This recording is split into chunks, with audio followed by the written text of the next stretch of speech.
I have decided to start reading the text I have prepared for these videos for a couple of reasons. I want to make sure I don't forget to mention any part of a topic. Also, I have noticed that my words, when spoken spontaneously, can sometimes run together. The cause of this is that my brain is operating faster than my mouth, and then my mouth tries to catch up.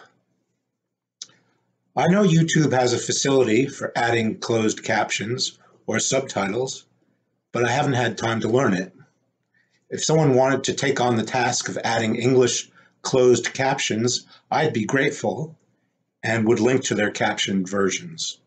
If any of my spoken words are difficult to understand, that person can just post a comment for that particular video with a question like, "What was that word at 2:24 of this video just before you say trees?" To that person, I say thanks in advance. So, assumptions part 3, common sense.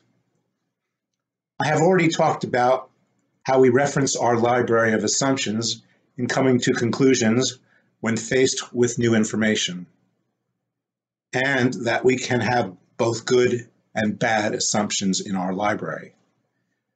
But there's another way our brains work that doesn't even reference that library at all.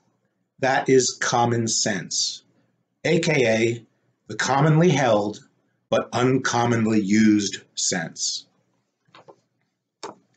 Common sense is easy to notice.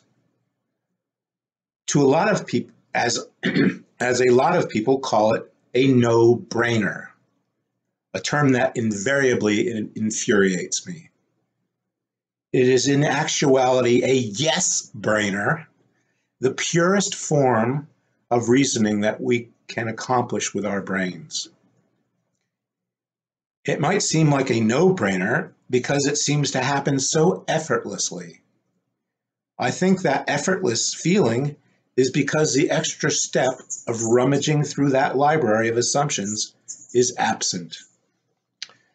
So, when applying common sense, we use our senses to take in new information, to observe something new. After that, instead of accessing assumptions, we go directly to those amazing reasoning engines in our brains and apply logic to our observations and come to conclusions. And we need to have some assumptions in our library because there are times, especially when faced with immediate peril, that a good assumption can help us to survive.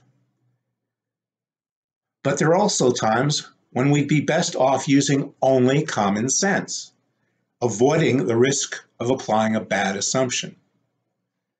We are best off with as few assumptions as possible, but more importantly, we should start considering all of our assumptions to be working assumptions. That way, we know that I need a teleprompter.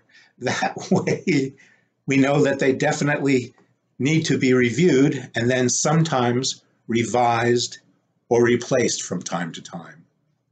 So, using more of our common sense and armed with a smaller library of working assumptions, we should be golden. Thank you.